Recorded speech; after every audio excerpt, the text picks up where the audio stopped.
السلام علیکم ورحمۃ اللہ وبرکاتہ۔ کیا آپ جانتے ہیں کہ عراق میں پیدا ہونے والے صلاح الدین ایوبی نے ہی بیت المقدس کو فتح کیا تھا؟ صلاح الدین ایوبی نے ہی دنیا کی سب سے آدھونک سلطنت کی بنیاد رکھی تھی۔ اس کے ذریعے استھاپت کی گئی ایوبی سلطنت نے 100 سالوں تک آدھی دنیا پر راج کیا۔ اس سلطنت کی سرحدیں مصر سے لے کر سیریا، ترکی، یمن، حجاز اور افریقہ تک پھیلی ہوئی تھی۔ صلاح الدین ایوبی دنیا کے پہلے حکمران تھے جس سے سب سے زیادہ اسپتالوں اور اسکولوں کا نرمان کروایا۔ اس کے ذریعے بنائے گئے اسپتالوں میں دنیا کے سب سے بہترین ڈاکٹر کام کرتے تھے۔ آپ کو یہ جان کر شاید حیرانی ہو، صلاح الدین ایوبی نے کبھی جنتا کا پیسہ خود پر خرچ نہیں کیا، یہاں تک کہ انہوں نے اپنی زندگی میں کبھی ریشمی کپڑے نہیں پہنے۔ اتنی بڑی سلطنت کا مالک ہونے کے باوجود سلطان صلاح الدین ایوبی نے اپنی پوری زندگی ایک ٹینک میں گزار دی۔ صلاح الدین ایوبی کو اتہاس کا سب سے نیائے پری بادشاہ کہا جاتا ہے۔ ان کے دربار میں ہر انسان کو آنے کی اجازت تھی۔ صلاح الدین ایوبی نے سپتاہ میں 2 بار جنتا دربار لگانے کی پرمپرا کی شروعات کی۔ اسے آج بہت سے دیشوں میں استعمال کیا جاتا ہے۔ صلاح الدین ایوبی کی انصاف پسندی کا یہ عالم تھا کہ یہودی اور عیسائی بھی اپنے فیصلوں کے لیے ان کے دربار آتے تھے۔ سلطان صلاح الدین ایوبی کے دور میں مصر دنیا کے سب سے امیر شہروں میں سے ایک تھا۔ ان کی حکومت میں قاہرہ اور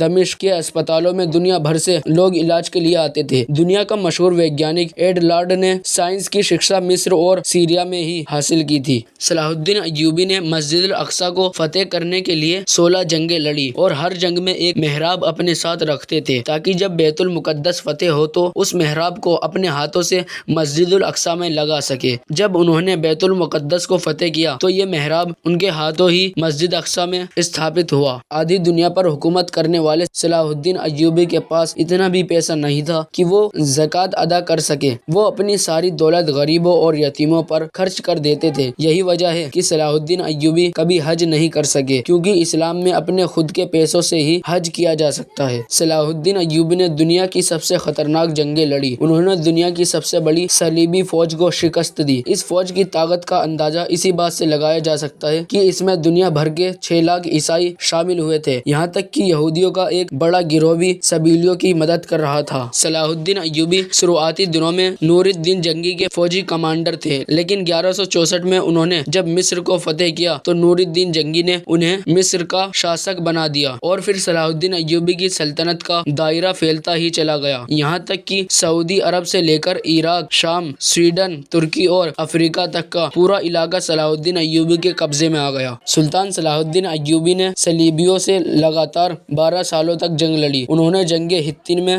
اپنے 12,000 سپاہیوں کی مدد سے صلیبیوں کے 63,000 لشکر کو خاک میں ملا دیا۔ صلاح الدین ایوبی کے ہوتے ہوئے کسی میں مسلمانوں کی طرف آنکھ اٹھانے کی بھی ہمت نہ تھی۔ یروشلم کے بادشاہ کے بھائی نے جب مسلم حاجیوں کے قافلے کو لوٹا تو سلطان صلاح الدین ایوبی نے سرعام اس کا قتل کر دیا۔